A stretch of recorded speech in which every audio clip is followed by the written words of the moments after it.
Buenos días, hermanos. Nuevamente les saludo.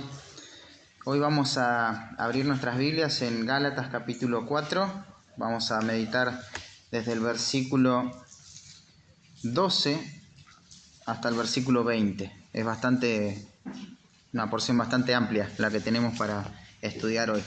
Así que por dependencia en el Señor, simplemente permítanme orar de vuelta. Señor, pido que tu palabra pueda ser predicada con fidelidad en esta mañana. Gracias por el proceso que fue poder estudiarla para hoy presentarla delante de tu pueblo, que es lo que necesita. No necesita mis ideas, no necesita mis opiniones, ni alguna cosa que yo pueda aportar, sino solamente tu palabra, Padre. Las verdades, las implicaciones del texto. Y para eso, Señor, realmente necesitamos de ti, porque somos débiles, incapaces. Necesitamos que tu Espíritu Santo traiga la claridad, la iluminación necesaria para que nuestros corazones sean confrontados y conformados a tu voluntad, Señor. Oro para que así sea, y también es una batalla, una lucha espiritual que vamos a librar con distracciones, con cosas. Pedimos, Padre, para que cada uno, Señor, desde el lugar donde está, pueda luchar para poder hoy entender lo que tú tienes para su vida, Señor. Te lo pido en el nombre de Cristo Jesús. Amén. Cerca de 2.780 millones de resultados me dio el Google cuando puse la palabra cómo ser un ejemplo. Se ve que el mundo está preocupado en cómo ser un ejemplo. Hay padres que quieren ser un ejemplo para los hijos, hay personas que quieren ser un ejemplo para los vecinos, para los compañeros de trabajo, para sus alumnos, y encontrás cualquier tipo de consejo a la hora de ser un ejemplo. Algunas cosas tienen bastante sustancia, pero la verdad que la mayoría es playo y superficial. Por ejemplo, algunos postulados que para ser un ejemplo que encontré es: cree en ti mismo, no dejes de creer en vos mismo. Otro ejemplo es: observate, conocete, identifica bien tus habilidades para poder aprovechar las oportunidades. Defiende tus ideales, dale fuerza a tus convicciones. Inspira a los demás. No mandes mensajes negativos, sino siempre sé positivo. Cada cosa que se diga es importante, entonces sé positivo y simple. Esas son algunas de las cosas que realmente no tienen ningún valor, ¿no?, eterno ni profundo para poder ser un ejemplo. Pero la verdad es que nosotros necesitamos buenos ejemplos a seguir en nuestra vida cristiana, lo necesitamos. Claro que seguimos a Cristo. Es el máximo ejemplo, es el ejemplo supremo, pero también necesitamos ejemplos en esta vida de carne y hueso, de personas que vivan a Cristo para que nuestra fe sea estimulada y nutrida hacia la voluntad de Dios. Pero por otra parte, no solo que necesitamos buenos ejemplos, sino que se requiere que seamos ejemplos. En 1 Timoteo 4:12, Pablo va a exhortar a Timoteo a que ninguno tenga en poco su juventud, sino todo lo contrario. Sé ejemplo de los creyentes. ¿Y en qué tenía que ser ejemplo Timoteo? En palabra, en conducta, en amor, en espíritu, en fe y pureza. De eso se tratan los versículos que vamos a estudiar en esta mañana. Sabemos que Pablo escribe esta carta a una comunidad de iglesias que él mismo había fundado, ¿no? Al menos podemos reconocer que en 2 ocasiones estuvo en forma presencial con los destinatarios. Al principio todo iba bien, todo marchaba bien, los gálatas habían recibido el evangelio, la verdad de Dios, se habían convertido, pero llegaron los falsos maestros y empezaron a distorsionar los elementos esenciales del evangelio. Entonces, brevemente, la ocasión de la carta, ¿qué impulsó a Pablo a escribir? Bueno, fue ese amenazante discurso que vendían los judaizantes, que, por cierto, tuvo al principio bastante éxito porque estaban ejerciendo una influencia negativa en el corazón de las iglesias de los hermanos de Galacia. Ellos decían que a la cruz de Cristo había que agregarle las obras de la ley. La cruz de Cristo no es suficiente. Necesitamos también entender la otra parte. Pablo les dijo una parte de la verdad, pero nosotros tenemos toda la verdad completa. Y los primeros 20 versículos del capítulo 4, dicho sea de paso, podemos ver en estos versículos que Pablo hace como un paréntesis, ¿no? ¿De qué estaba hablando el capítulo 3? De la ley, del propósito y la utilidad de la ley en la salvación, pero se interrumpe el tema. Y Pablo va a empezar los primeros versículos hablando de que la ley no los podía libertar. Éramos esclavos del pecado, pero fuimos alcanzados y comprados nuestra esclavitud por la gracia de Dios. Estos esclavos ahora son rescatados y lo vimos un domingo eso, ¿no? Pero después vimos que somos libres, pero no para hacer lo que queramos, sino para poder avanzar en nuestra vida espiritual. No tenemos que retroceder. Por eso los siguientes versículos nos explicaba Pablo que el creyente no retrocede. No somos de los que retroceden, sino que tenemos que progresar en nuestra vida espiritual. ¿Y cómo podemos progresar? Bueno, acá en estos versículos Pablo nos va a dar un ejemplo de cómo es eso. De cómo podemos mantenernos firmes frente al error y perseverar. Perseverar. Déjame resumirte en una oración cortita lo que va a tratar estos 20 versículos. La idea central del texto es que Pablo acá va a mostrar de manera muy personal las marcas que exponen los siervos de Dios que debemos imitar para ser conformados a la imagen de Jesucristo. Y tomar nota de las lecciones que nos va a dar Pablo en cuanto al ejemplo que debemos imitar, no solo nos va a dar firmeza en nuestro crecimiento cristiano, en nuestra fe, sino que también vamos a ser de estímulo y de influencia para que otros perseveren. ¡Qué maravilloso!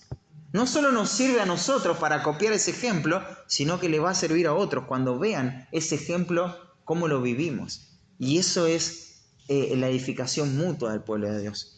Entonces, con todo eso en mente, quiero que leamos el pasaje en esta mañana. Dice así la palabra de Dios, Gálatas capítulo 4, versículo 12, dice: Os ruego, hermanos, que os hagáis como yo, porque yo también me hice como vosotros. Ningún agravio me habéis hecho, pues vosotros sabéis que a causa de una enfermedad del cuerpo os anuncié el evangelio al principio, y no me despreciasteis ni desechasteis por la prueba que tenía en mi cuerpo. Antes bien me recibisteis como un ángel de Dios, como a Cristo Jesús.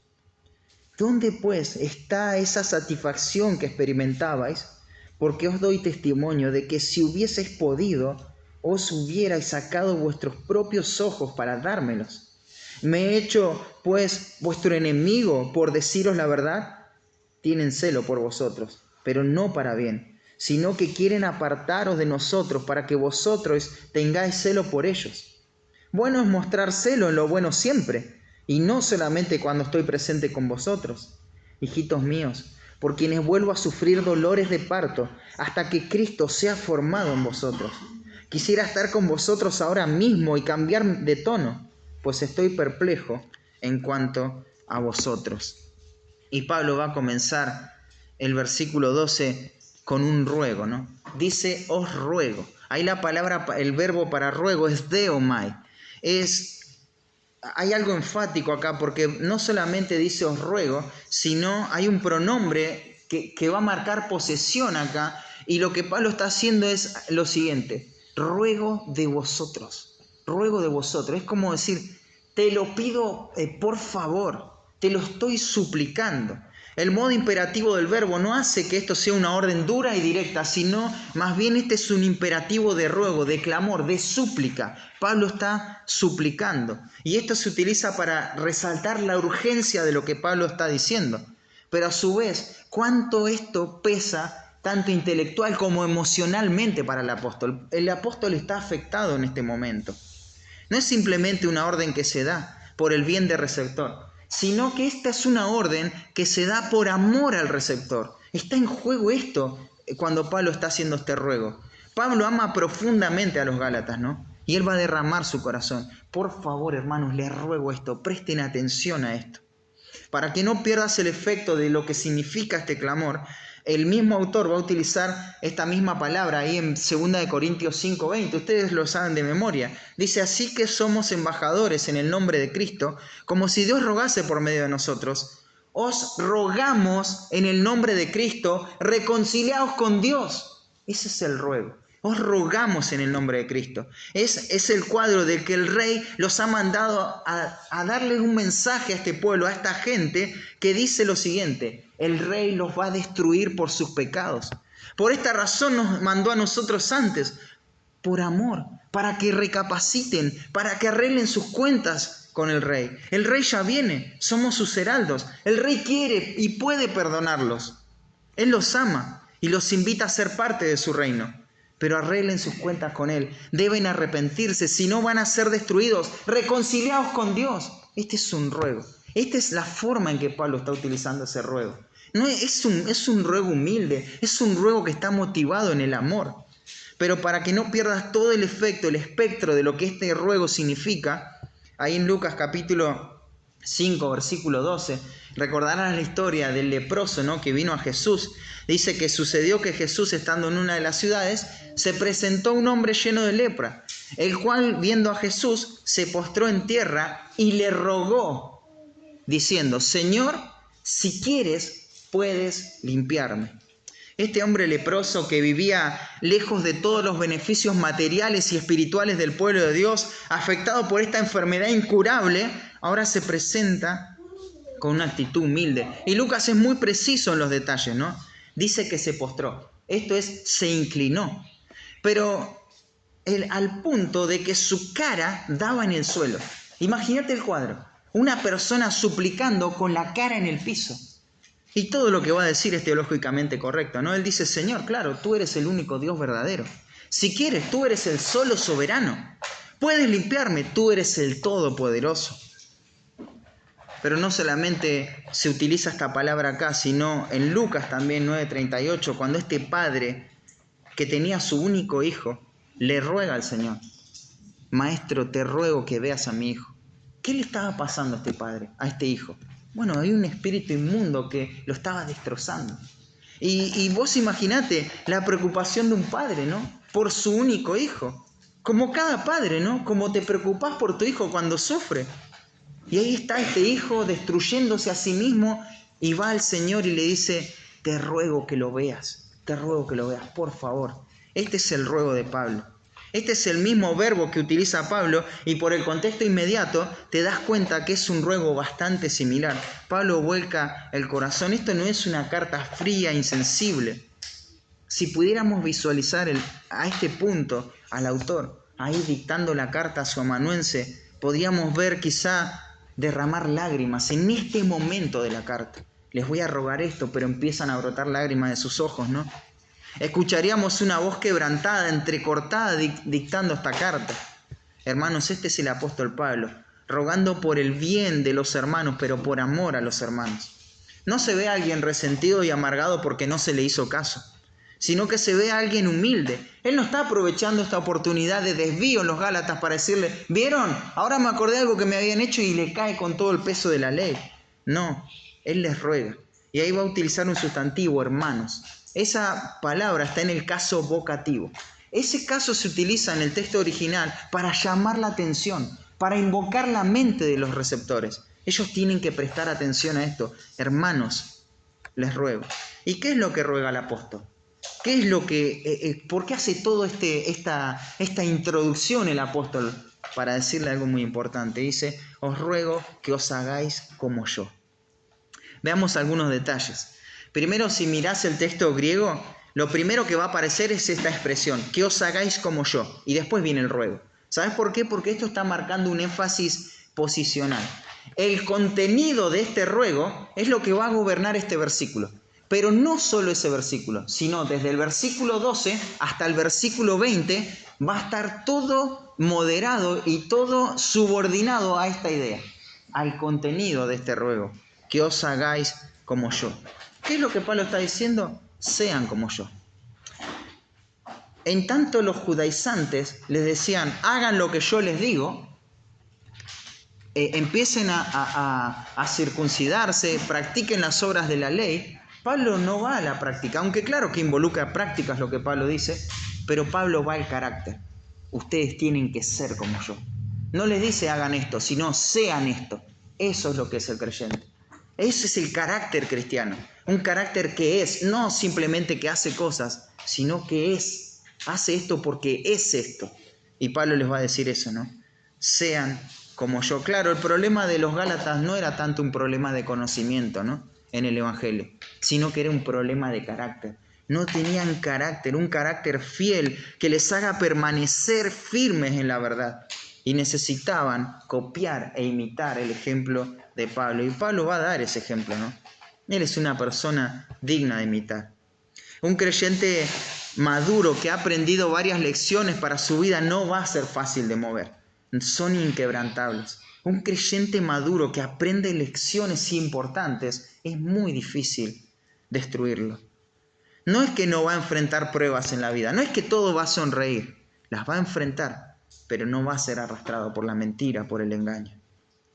Y acá Pablo va a hacer este paréntesis, ¿no? Y va a hablar en forma muy personal. Y claro, hay algo específico y puntual para los destinatarios, pero hermanos, lo que expone Pablo tiene implicaciones para nosotros hoy. Esto es útil y necesario para nosotros, es relevante, trasciende a nuestros días, ¿no? Y es por esta razón, porque todos necesitamos luchar contra el orgullo que un día nos puede descalificar. Todos necesitamos hacer frente a la amargura que nos quita el gozo. Todos en esta vida vamos a enfrentar problemas de salud y vamos a morir a menos que Cristo venga antes. Todos necesitamos conocer la verdad y pagar un precio por la verdad. Todos necesitamos evaluar nuestras motivaciones a la hora de hacer lo que hacemos y por qué servimos al Señor. Porque si fallamos en alguno de estos puntos que le acabo de mencionar, vamos a hacer un caso más del montón que no perseveró. Y a fines didácticos, Pablo nos va a dar su ejemplo. Esto que les dije es de todo lo que Pablo va a hablar en este precioso pasaje. Por eso el título del sermón lo que pretende es absorber la idea central del texto, del pasaje.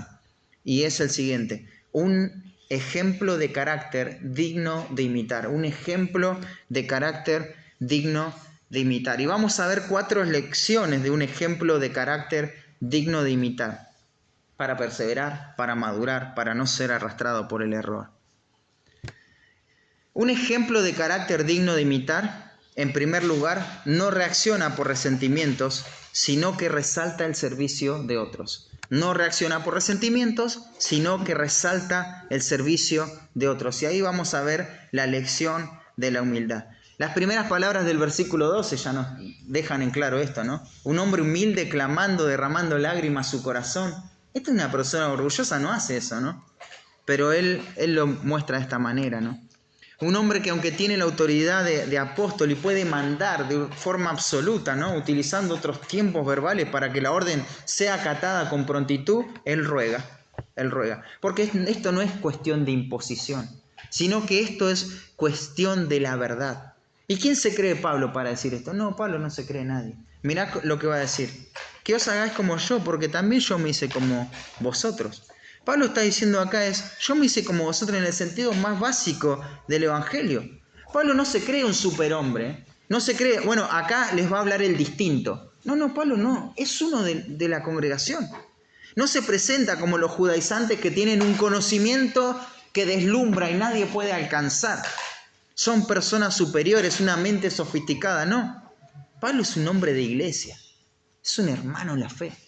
Él acompaña a la iglesia. Hermanos, ustedes no vieron algo muy sorprendente cuando me vieron a mí.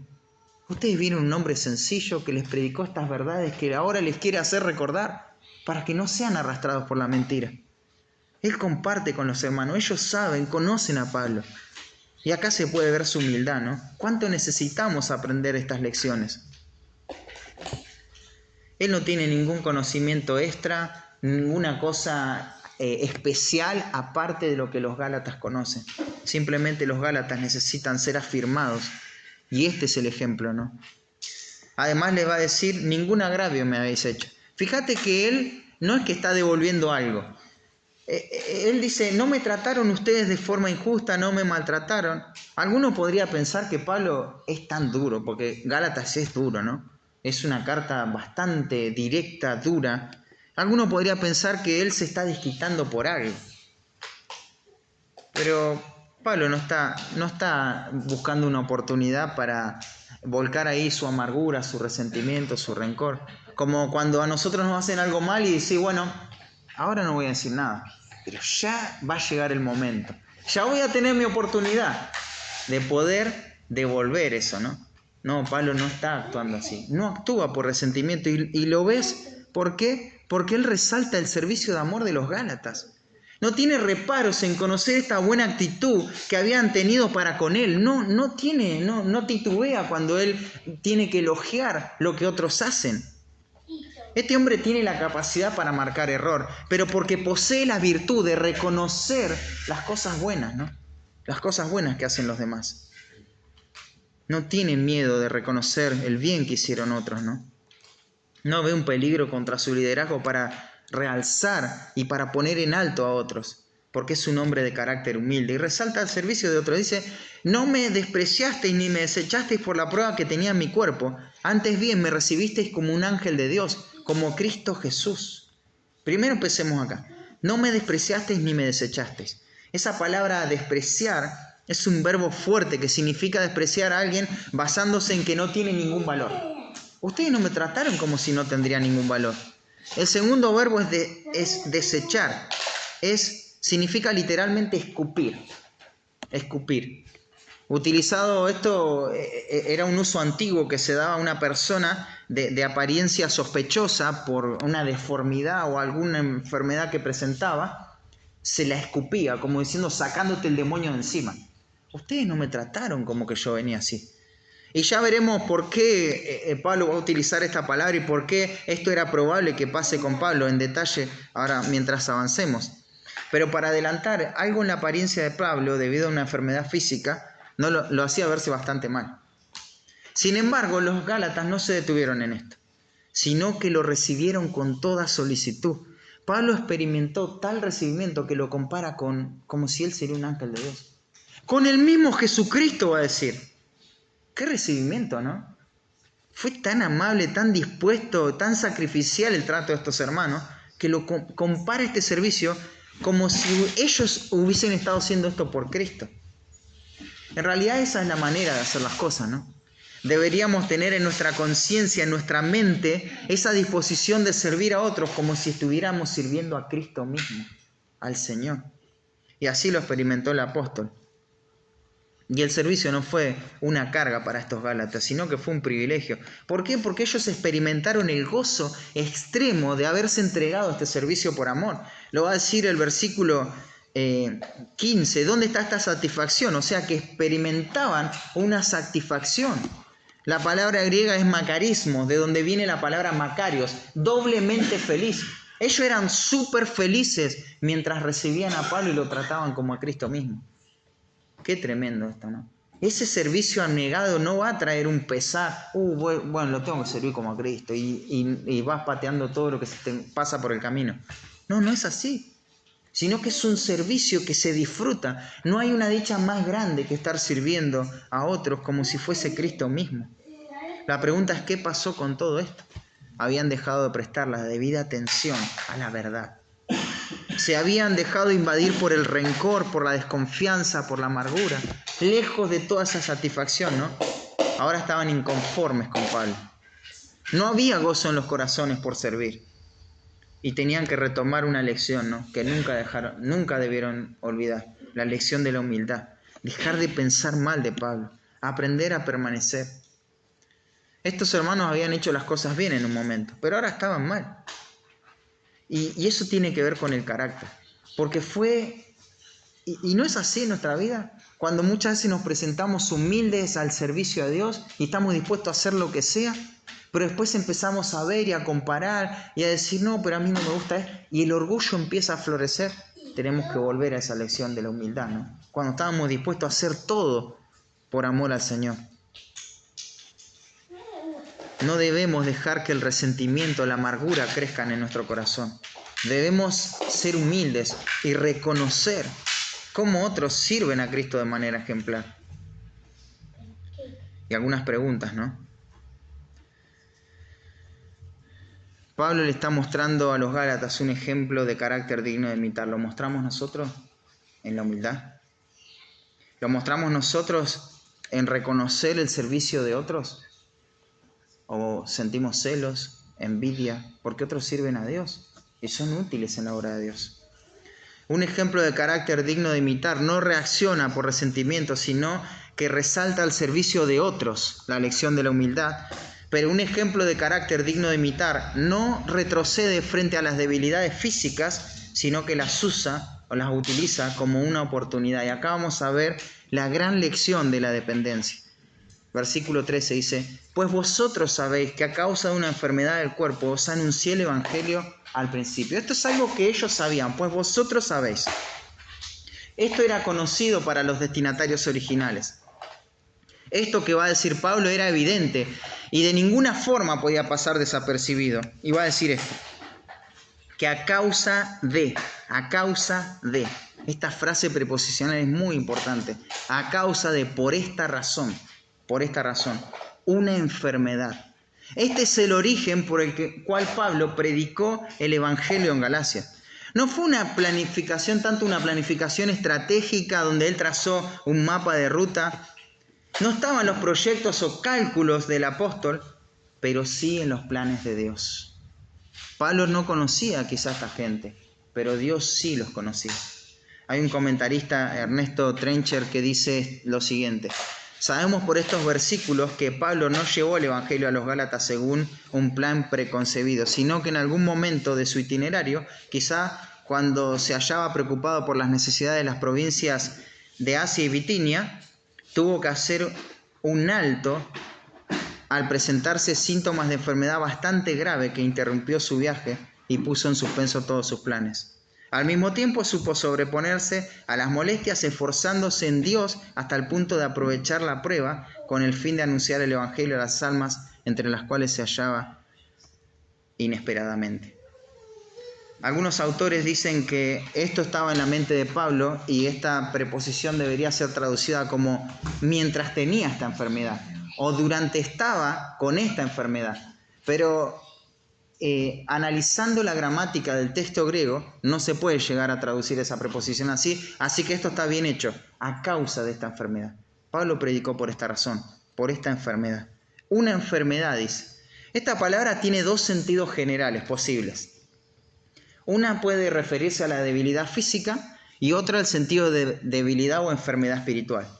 En los evangelios podemos ver que este término siempre apunta a lo físico, mientras que en las cartas, la mayoría de las veces, salvo raras o escasas excepciones, tiene que ver con lo espiritual. Pero justamente este pasaje es una de esas excepciones. ¿Y cómo sabemos que Pablo está hablando de una enfermedad física? Bueno, porque ahí tenemos una palabra que es un genitivo de posesión. Dice una enfermedad de la carne, que pertenece a la carne. Y luego hay una frase ahí que va a decir la prueba que tenía en mi cuerpo, en la esfera de su cuerpo, en su carne. Entonces el sentido preciso de la enfermedad apunta a lo físico. El hombre estaba enfermo. Eso es lo que le estaba pasando a Pablo. Y es más probable que esta enfermedad que estaba padeciendo el apóstol se relacione con la vista. No sabemos precisamente qué enfermedad era, pero los hermanos estaban dispuestos a ayudarlo a Pablo de manera extrema. Dice, porque doy testimonio de que si hubieras podido, hubieras sacado vuestros ojos, ¿no? Sería al menos raro que si Pablo presentara otro síntoma, ellos quisieran darle los ojos. O sea, si le quieren dar los ojos, evidentemente algo en la vista Pablo estaba sufriendo. Al final de la carta, en el versículo 12, les va a decir, mirad con cuán grandes letras os escribo de mi propia mano. Quizá al tener una visión limitada hizo que Pablo escriba con letras más grandes de lo normal.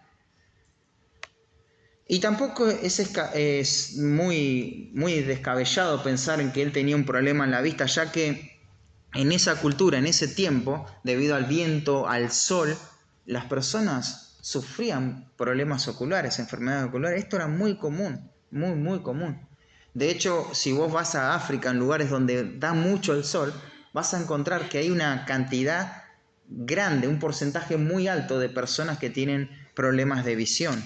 Y eso es algo conocido para nuestro tiempo. Imagínense en ese momento que no había anteojos de sol. No es que Pablo, bueno, ahora me voy de viaje misionero y se ponía un anteojo. No había eso, ¿no? Entonces es muy probable que esto le esté pasando. Pero no solamente que presentaba un problema en la vista, sino que este problema específico generaba en Pablo una apariencia poco linda, poco agradable de ver. No era fácil mirar a Pablo, te causaba impresión lo que le estaba ocurriendo.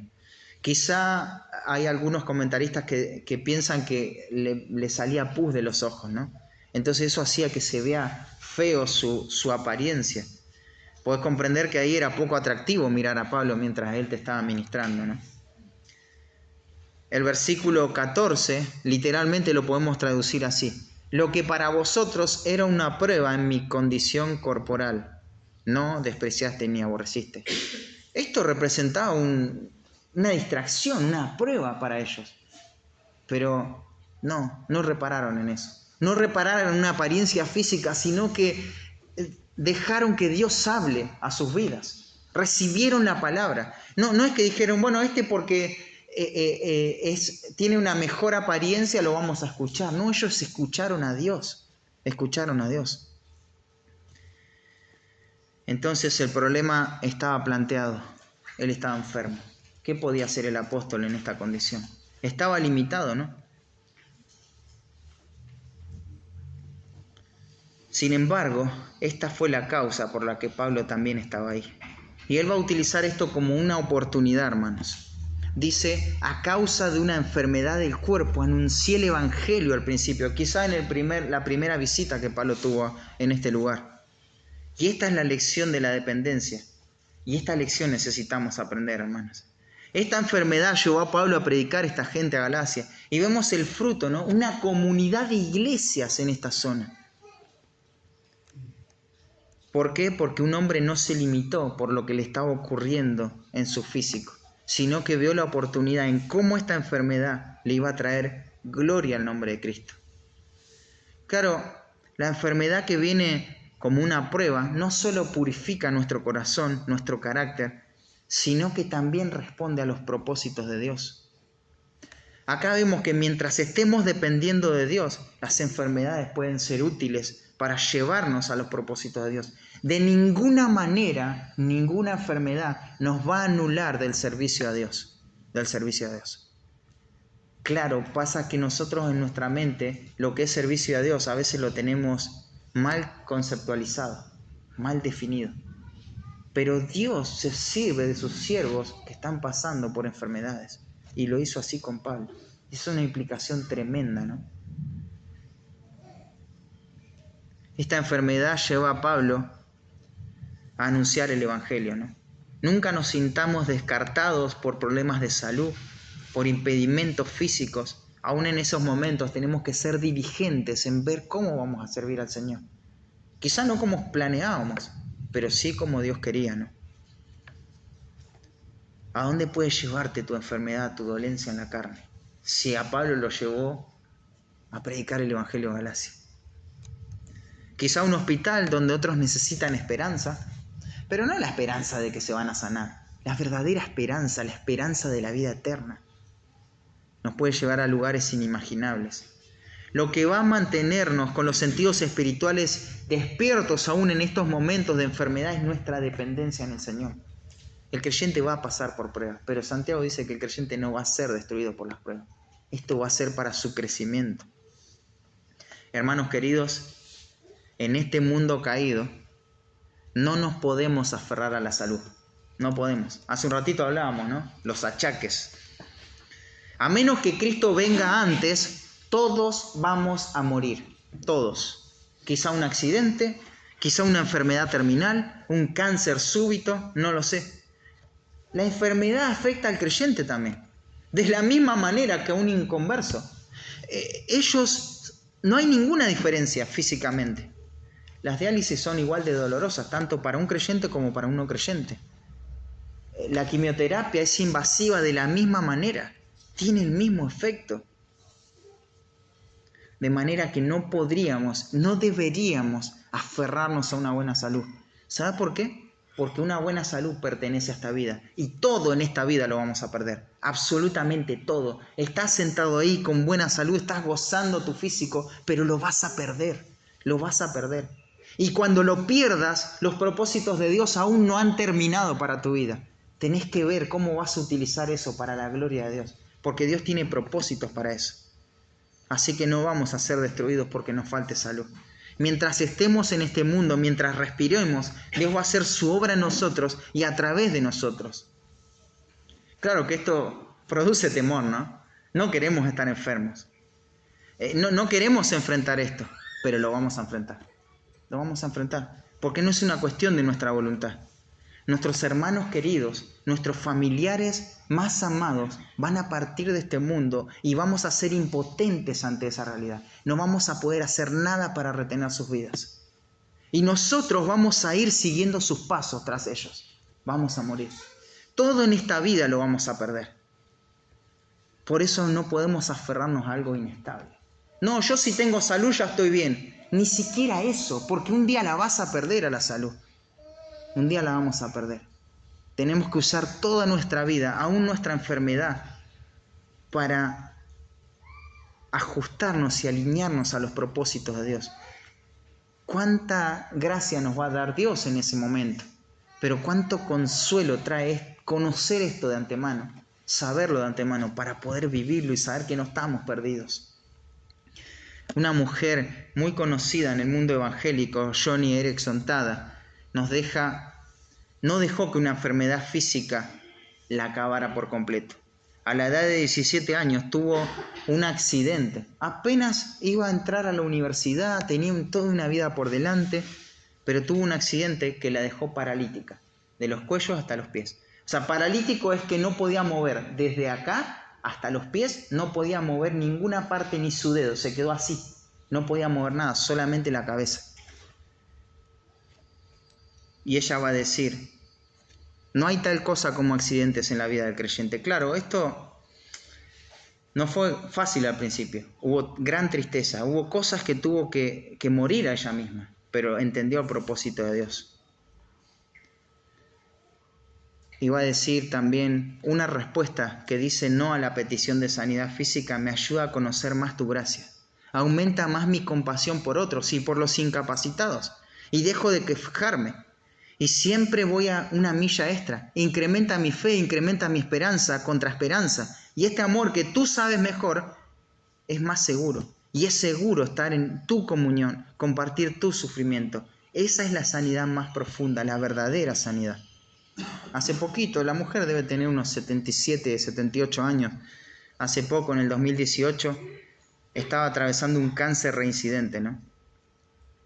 2 veces cáncer, aparte de quedar paralítica. Y dice, cuando recibí la noticia inesperada del cáncer de mi cirujano oncológico, me relajé y sonreí, sabiendo que mi Dios soberano me ama mucho y me sostiene fuertemente en sus manos.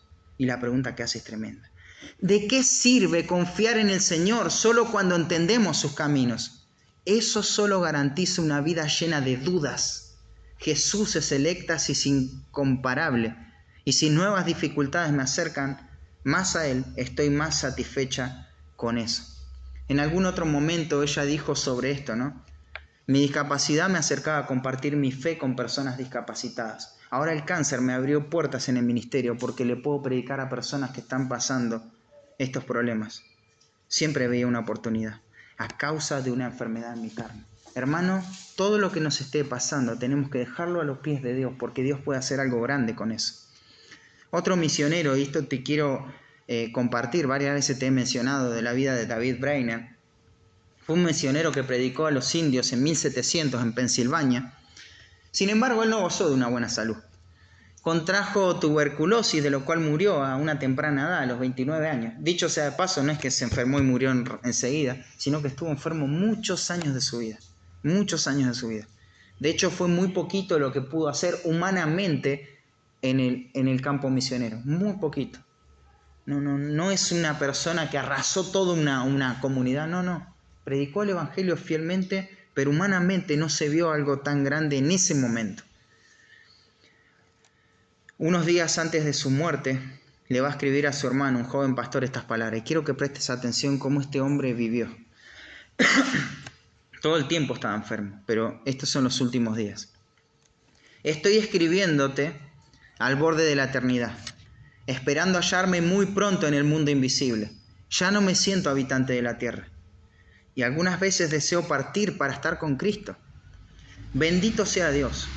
Durante varios años, Él me ha dado una convicción firme de que es imposible que ninguna criatura racional goce de verdadera felicidad sin haberse dedicado enteramente a Él. Bajo la influencia de esta convicción, he obrado hasta cierto punto. Oh, si hubiese hecho aún más. Vi la excelencia y la necesidad de la santidad en la vida, pero nunca de tal modo como lo veo ahora en este momento de aflicción, cuando ya estoy al lado de la tumba. Oh, hermano mío, procura la santidad personal. Sigue adelante para alcanzar esta marca bienaventurada. Ayuda y ora tanto como te permita la salud y vive por encima del común de los cristianos. Encarga a mi gente en el nombre de su ministro moribundo. Es más, en el nombre de aquel que era muerto y vive, y que vivan y anden como es propio del Evangelio. Háblales de las grandes expectativas de Dios y de su pueblo acerca de ellos, y lo terriblemente que dañarían a la causa de Dios si se volvieran a caer en el vicio, así como lo fatalmente que perjudicarían a otros pobres indios. Insiste siempre en que sus experiencias son engañosas y sus voces son falsos. Dios sabe que de todo corazón deseaba servirles más tiempo en la hora de su ministerio, aunque tuviera que ir acompañado con los trabajos y penalidades de los años pasados. Si él hubiera considerado apropiado que lo hiciera, pero no lo hizo. Pero como la voluntad de Dios se ve que es distinta, estoy plenamente satisfecho y solo puedo decir libremente, sea hecha la voluntad del Señor. Con todo el afecto, tu hermano moribundo. Este fue un hombre que no dejó que la enfermedad termine con su servicio a Dios. Y Pablo va a decir a los corintios, ¿no?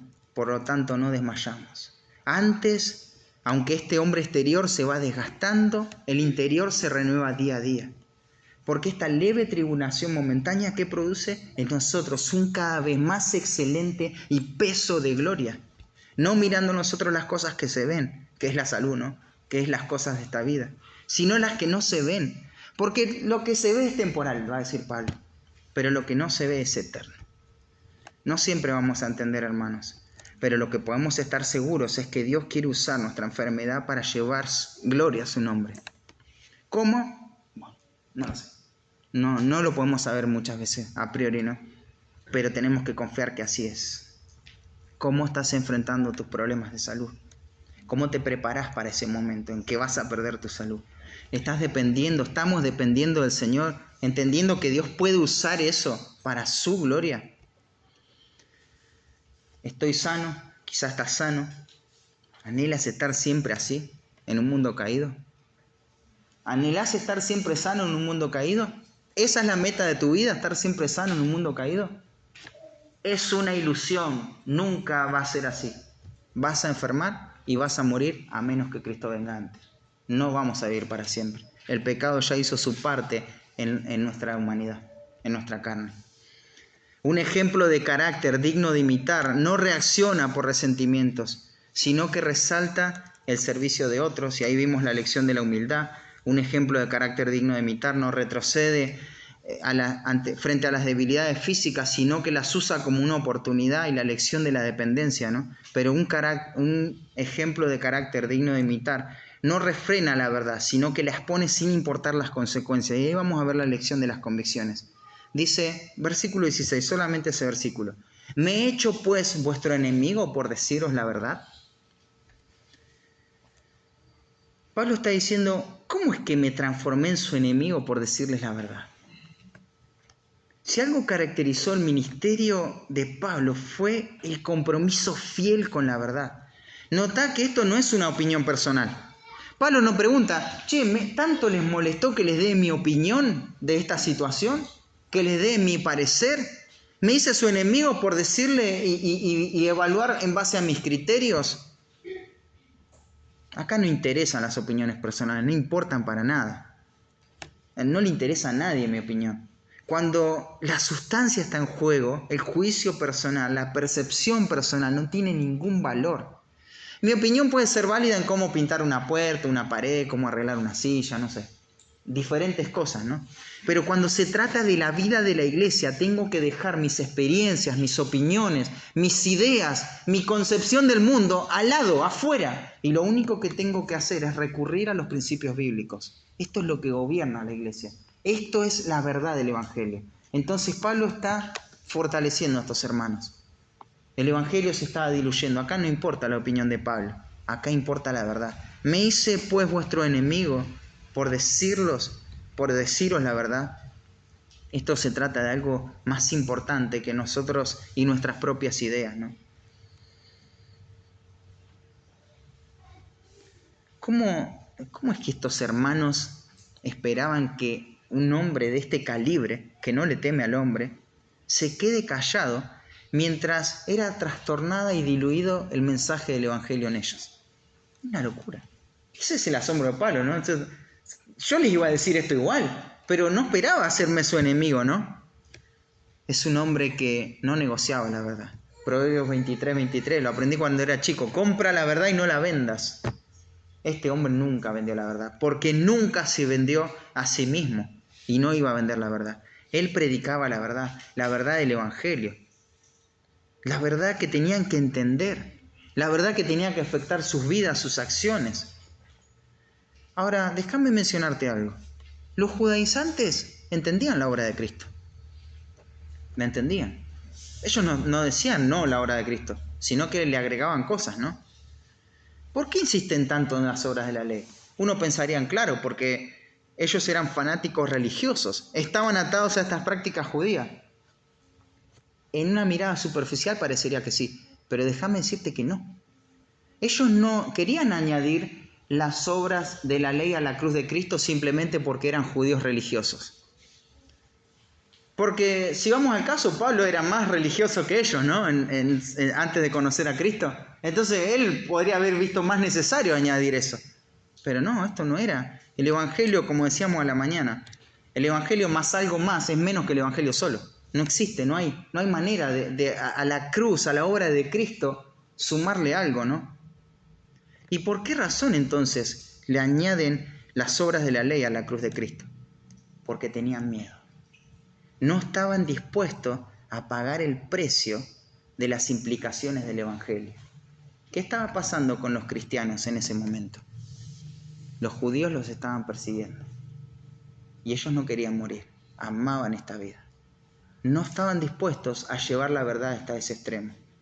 Y cuando lleguemos al capítulo 6 lo vamos a ver en detalle, pero el versículo 12 dice, todos los que quieren agradar a la carne, estos os obligan a que os circuncidéis, solamente para no padecer persecución a causa de la cruz de Cristo. Esto explica claramente la motivación de estos judaizantes. No quieren morir, no quieren sufrir por el Evangelio. Tenían miedo a que los mataran. Y se presentaban de una manera intelectual diciendo, bueno, mira, Pablo no tiene razón. ¿Y por qué sabemos que no tiene razón? Fíjate cómo se presentó. Severamente el juicio de Dios cayó sobre su vida, una enfermedad que tenía. Además, todo el mundo persigue a Pablo. Este hombre, ¿cuántas veces estuvo preso? Todo lo que le pasó a Pablo. Se ve que no está agradando a Dios. Pero nosotros sí. ¿Cómo nos llevamos con ustedes? Bien. Nos interesamos en ustedes, les buscamos. Los amamos, hermanos. Y a su vez está todo bien con los judíos, ¿no? Los judíos, ¿cómo nos tratan a nosotros? Bien, porque ven que nosotros no hacemos nada raro. O sea, quedamos bien con los dos bandos. Esa es la clase de evangélico que no entendía el evangelio. Donde querés quedar bien con todo. Si sos amigo del mundo, ya está, sos enemigo de Dios. No puedes abrazar la filosofía de este mundo, querer quedar bien con todas las personas y querer quedar bien con Dios. Eso para Dios es una infidelidad espiritual. Adulterio espiritual. Y no hay más. Es tremendo, ¿no? Pero Pablo está dispuesto a pagar el precio, claro que sí. Él está dispuesto a pagar el precio. En 2 de Corintios, acompáñame ahí, una lista larga, capítulo 11. versículo 24, va a decir, de los judíos, fíjate la persecución, ¿no? De los judíos 5 veces he recibido 40 azotes menos 1. 3 veces he sido azotado con varas, 1 vez apedreado, 3 veces he padecido naufragio, 1 noche y 1 día he estado como náufrago en alta mar. En camino muchas veces, en peligros de ríos, peligro de ladrones, peligros de los de mi nación, peligro de los gentiles, peligro de la ciudad, peligros en el desierto, peligros en el mar, peligros en los falsos maestros, entre falsos maestros, en trabajo y fatiga, en muchos desvelos, en hambre y sed, en muchos ayunos, en frío y en desnudez, y además de otras cosas. Lo que sobre mí se agolpa cada día es la preocupación por las iglesias. Tenía un compromiso con la verdad, ¿no? Él estaba dispuesto a pagar el precio. Tenía una convicción. No es un hombre superficial, temeroso, es un hombre de convicciones. Él va a decir la verdad y que pase lo que tenga que pasar, pero él va a decir la verdad. No tiene temor al hombre, tiene temor de Dios. Hoy en día se le dice a la gente lo que la gente quiere escuchar. Y así, ¿sabe qué? Podemos apilar gente, reventar todo este terreno de gente. Decirle a la gente lo que la gente quiere escuchar. Dios tiene un plan maravilloso para tu vida. Él va a cumplir tus sueños. Te va a dar el valor y la realización que tanto necesitas. El mundo no te comprende, pero Dios te ama, te comprende. Sos una creación especial. Por eso Dios te ama tanto que dio a su Hijo para morir por vos en la cruz, porque sos especial.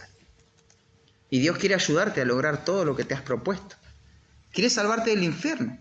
Solo tenés que probar a Cristo. Tomate esta dosis de Cristo y ya sos salvo del infierno. Todo va a salir bien. Ese es un evangelio antropocéntrico, centrado en el beneficio del hombre. No tiene nada que ver con el evangelio bíblico. Claro que el evangelio de la gracia de Dios beneficia al hombre, pero no está basado en los beneficios del hombre. Ese evangelio no es el evangelio que Pablo predicaba. Es un falso evangelio, ¿no? El evangelio verdadero está centrado en la gloria de Dios. Este evangelio al pecado le va a llamar pecado.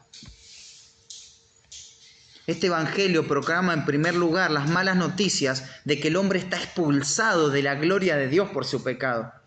Y de hecho el hombre que fue creado para darle gloria a Dios no le interesa para nada vivir para su gloria, sino que quiere vivir para él mismo. Pero no solo esto, sino que es incapaz de alcanzar el favor de Dios basado en una justicia personal. El hombre no da la medida, le erra en blanco en cuanto a todo lo que Dios demanda. Y como no puede honrar a Dios, el hombre tiene que ser destruido, y eso es justo. Porque Dios dijo, el alma que pecare, esa morirá. Entonces el hombre va a ser destruido eternamente.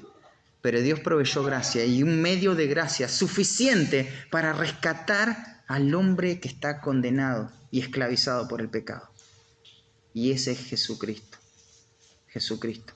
Y todos aquellos que por fe se aferran solamente a la justicia de Cristo son salvos por gracia. Y esas personas que hagan eso van a declarar, van a manifestar ese fruto de justicia, ¿no? Ese fruto que produce la justicia. Y en un sentido ya no es la misma persona. No es mejorado. Es otro. Nació otra persona. Es completamente diferente. Tiene rasgos de lo que era antes, pero evidentemente este no es el mismo. Es otro ser. Hermanos, Pablo no negoció la verdad. Y necesitamos conocer la verdad. ¿Cuál es la verdad? Juan 17:17 dice, purifícalos en tu verdad, tu palabra es verdad. ¿Qué necesitamos conocer? La palabra de Dios. La palabra de Dios. La palabra de Dios es la revelación especial de Dios. Y necesitamos conocer su palabra para poder forjar convicciones y decir la verdad. Decir la verdad en todo momento, ¿no? Concerniente a todo en esta vida. Concerniente a nuestra lucha contra el pecado. Concerniente a las relaciones. ¿Qué es lo que la verdad dice en cómo yo tengo que ser un esposo fiel? ¿Qué es lo que la verdad de Dios revelada en las Escrituras dice acerca de una ayuda idónea? ¿Qué es lo que la verdad revelada en las Escrituras dice acerca de cómo criar a los hijos? Y no negociar nada. ¿Qué es lo que la verdad revelada en las Escrituras dice acerca de cómo la iglesia se tiene que conducir y cuál es su función en este mundo? ¿Qué es lo que la verdad dice? Y eso tiene que ser todo subordinado a la palabra de Dios, ¿no? Nuestra vida debe estar basada y sujeta a la verdad. No a lo que yo aprendo por experiencia. Como dijeran en el Antiguo Testamento, ¿no? A la ley y al testimonio, se acabó. No opiniones, no ideas, no planes humanos, estrategias, a la ley y al testimonio, a la palabra de Dios. ¿Estás dispuesto a estudiar diligentemente la Escritura para conocer con precisión la verdad? ¿Estás dispuesto a anclar tu vida a la verdad de Dios, aunque traiga oposición y persecución, como lo hizo Pablo? ¿Somos un ejemplo digno de una persona que indaga y vive y comunica la verdad a otros? ¿Nos pueden ver como un ejemplo en eso? Hermanos, eso tenemos que anhelar. Un ejemplo de carácter digno de imitar, en primer lugar, no reacciona por resentimiento, sino que resalta el servicio de otros, y la lección que aprendimos es la humildad. Pero también un ejemplo de carácter digno de imitar, vimos que no retrocede frente a las debilidades físicas, sino que las usa como una oportunidad. Y ahí vemos la lección de la dependencia. Un ejemplo de carácter digno de imitar no refrena la verdad, sino que las pone sin importar las consecuencias. Y la lección que vimos ahí son las convicciones. Pero por último, un ejemplo de carácter digno de imitar no se recomienda a sí mismo, sino que se esfuerza para que otros maduren en su fe. El versículo 17 va a decir, tienen celo por vosotros. O sea, se muestran interesados en ustedes, lo cual en cierto sentido no está mal. Lo que está mal son sus propósitos, porque dice el texto, pero no para bien. No es con un buen fin. Hay muchas personas, hermanos, que pueden mostrar un apego, una preocupación, pero ¿cuál es la motivación de eso? Pablo va a decir en el caso de los judaizantes que no es para bien, sino que buscan servirlos para apartarlos de nosotros, para que tengáis celos por ellos, va a decir el texto. Este es el propósito, ¿no? O sea, esta disposición y preocupación hacia ustedes no es porque verdaderamente están interesados en las personas, sino más bien están interesados en ellos mismos. Persiguen la gloria de los hombres. Quieren seguidores. Quieren tener gente que los siga. Eso es lo que están buscando. El hecho de que personas los sigan a estos judaizantes le da confianza, ¿no? Y les hace sentir cierta satisfacción. Alcanzaron sus propósitos, ¿no? Y Pablo va a decir, bueno es mostrar celo en lo bueno siempre, no solamente cuando estoy presente con vosotros. Claro, lo que estaba pasando es que cuando Pablo estaba presente, estas personas se preocupaban, porque su liderazgo inseguro corría peligro. Entonces, ¿qué hacían? Empezaban a interesarse por los hermanos, a buscarlo, a cómo está y todo. ¿Por qué? Porque estaba Pablo ahí y peligraba todo su liderazgo, porque Pablo exponía, ¿no? Los exponía. Entonces, cuando Pablo estaba presente, se preocupaban, pero cuando no estaba presente, como no estaba Pablo, se relajaban, ¿no? Esa inconstancia es característica en los falsos maestros. Y esto tiene que ser evaluado en nuestro corazón también. ¿Por qué servimos a las personas? ¿Por qué servimos al Señor? ¿Cuáles son las motivaciones? ¿Simplemente lo hago porque me gusta? No sería correcto. Sí lo vas a disfrutar como lo disfrutaron en un momento los Gálatas, pero tenemos que evaluar nuestras motivaciones, hermanos. A veces puede ser ese orgullo del corazón que busca reconocimiento como una gratificación personal, ¿no? Que miren al líder, wow, cómo lo aman, y todo el tiempo aprobación, afirmación hacia esa persona. Es un vicio, ¿no? Algo que lo necesitas constantemente. Cuando no te aprecian, se cae todo el mundo, porque no me estiman, no me quieren. Entonces todo lo que hace, lo hace para recibir esa idolatría, ¿no? Alimentar ese ídolo, que es su propia realización, su propia imagen. Ellos le vendían a Pablo, a la iglesia, un discurso de temor. Y ya te dije, ¿no? Pablo, según ellos, sufría porque no era aprobado por Dios, ¿no? Pero ellos se vendían como los grandes héroes, los hombres de Dios. Y esto estaba mal. Si siguen a Pablo y sus enseñanzas no les va a ir bien. Esa era como la premisa. Y Pablo va a responder a todo esto. ¿Y cómo responde? Abre su corazón. abre su corazón de una manera tremenda. Y le va a decir el versículo 19, hijitos míos. ¿Te acordás las lágrimas, el clamor del versículo 12? Bueno, impregnaron todos estos versículos. Y llega a este éxtasis. Y Pablo le va a decir, hijitos míos, los acerca así. Podemos ver cómo él ama a estas personas. Y va a decir, por quienes vuelvo a sufrir dolores de parto. Pablo está experimentando un dolor que ni siquiera entiende, ¿no? En su condición de hombre. Él no sabe lo que es sufrir dolores de parto. Y uno piensa, ¿no? ¿Cuántos hombres que nos podemos presentar como, no, yo no tengo miedo a nada, fornido, fuerte, pero cuando escuchan ese clamor de dolor de una mujer que está dando a luz, se tiemblan las piernas, se desmayan y pasa cualquier cosa, ¿no? Pero Pablo está ahí, ¿no? Lo que Pablo está diciendo lo está consumiendo, está consumido por este dolor. Y este dolor es lo que Pablo está experimentando. Este dolor es a favor del desarrollo espiritual de la vida de los Gálatas. Es un dolor mental, emocional que siente. Es en extremo esto. No tiene comparación. Pero ¿qué es lo que motiva a este hombre? ¿Por qué sufre de esta manera? ¿Cuál es la razón de ser de todo este sufrimiento? Y lo va a decir, hasta que Cristo sea formado en vosotros. A diferencia de los judaizantes que persiguen la gloria personal, Pablo busca la gloria de Dios. Pablo no busca reclutar seguidores de Pablo. Pablo busca reclutar seguidores de Cristo.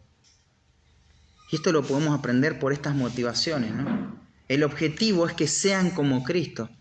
Pablo dice, ahora yo estoy sufriendo por esto, pero lo importante no es mi sufrimiento. Lo importante es esta misión, que Cristo sea formado en vosotros. Muchas veces queremos, como los judaizantes, estar en el centro y que las personas dependan de todos nuestros criterios, ¿no? Pero esa no debería ser la motivación. Claro que nos gozamos cuando Dios nos utiliza para traer gloria a su nombre, pero debemos gozarnos de la misma manera cuando Dios utiliza a otro con mejores o peores capacidades que las mías para traer gloria a su nombre. De la misma manera. ¿Por qué nos tendríamos que gozar de la misma manera cuando me usa a mí y cuando usa al otro? ¿Sabes por qué? Porque supuestamente nuestra motivación principal es la gloria de Dios. Y si Dios es glorificado, que use a quien quiera. Pero cuánto nos engaña nuestro corazón, ¿no? Cuán en el centro queremos estar. Esta es la meta del discipulado, ¿no? Ser conformados a la imagen de Cristo.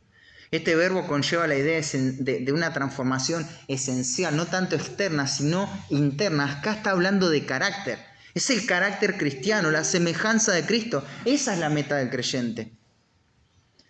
Los ejemplos que nos estimulan en esta vida son en cierta medida una escala que nos acerca más a la medida de Cristo. Los necesitamos. ¿Hasta dónde pretendemos crecer? ¿Hasta qué? ¿Cuál es el límite que nos hemos propuesto? Bueno, espero que no te hayas propuesto ningún límite, ¿no? Que tu mirada sea Cristo. Voy a crecer hasta la medida de Cristo. Esa es la medida, ¿no? Ahora, ¿voy a llegar a la medida de Cristo en esta tierra? Y seguramente que no. No sé hasta dónde voy a crecer, pero sé hasta dónde apunto. Tenemos que saber definir bien hasta dónde apuntamos. No queremos ser como cualquiera, queremos ser como Cristo. Y acá tenemos estos ejemplos, ¿no? Y Pablo va a decir, quisiera estar con vosotros ahora mismo y cambiar mi tono. Pues estoy perplejo en cuanto a vosotros. La preocupación de Pablo era genuina, ¿no? Se centraba en el bien de los hombres. Estaba sorprendido de esto que estaba pasando, de lo que los judaizantes habían causado en el corazón de los hermanos. Pero estaba dispuesto a hacer todo lo que sea necesario y sufrir para que ellos recapaciten. No les importa la gloria personal. Ellos buscan interesarse, tener celo de la gente para que tengan celo de ellos y no tengan celo de Pablo. Y Pablo dice, estoy sufriendo para que Cristo sea formado en vosotros. Es maravilloso. ¿Estás dispuesto a servir a tus hermanos para que avancen en su santificación? ¿Estás dispuesto a sufrir, a experimentar dolores profundos para que Cristo sea formado en otros? ¿Cuánto estoy dispuesto a invertir de mi tiempo, de mis recursos para que otros puedan crecer? ¿Qué estaríamos dispuestos a dejar, hermanos? Muchas veces servir a los santos implica renunciar a comodidades. o a cosas que son legítimas. Capaz comprarme algo que me gusta o necesito, pero decido usar ese dinero, ese recurso y gastarme por amor a mis hermanos para que ellos crezcan. Yo he visto ese trato hacia mi propia vida, ¿no? Personas usando sus recursos económicos, sus posesiones, para que pueda avanzar en mi fe, en mi desarrollo. Hermanas regalándome un libro cuando no tenían qué darme para que pueda estudiar más la Biblia. Personas invirtiendo. Lo he visto en la iglesia. Personas ofrendando para que todos puedan tener un devocional accesible. Eso es algo bueno. Eso tenemos que valorar, eso tenemos que cultivar. Eso es lo que tenemos que reconocer, ¿no? Personas gastando hasta últimas horas a la noche, ¿no? Para que aprenda un idioma bíblico. Y digo, para mí, porque a veces era el único alumno. Es tremendo. Entonces, ese ejemplo es el que quiero tomar. Ese es el ejemplo que necesitamos tomar. No tenemos que ser un impedimento para que otros crezcan. Tenemos que ser parte de su crecimiento. Estoy dispuesto a crecer y a esforzarme, a sufrir para que Cristo sea formado en otros. Y muchas de estas cosas, ¿sabes cómo las tenemos que hacer? En el silencio, donde Dios solamente nos ve. Y pagar el precio ahí, ¿no? Para poder ser un canal para que otros crezcan. Conclusión. Un ejemplo de carácter digno de imitar no reacciona por resentimiento, sino que resalta el servicio de otros. La lección de la humildad. ¿Podés destacar la manera en que Dios utiliza a otros y gozarte como si a ti mismo te estaría utilizando?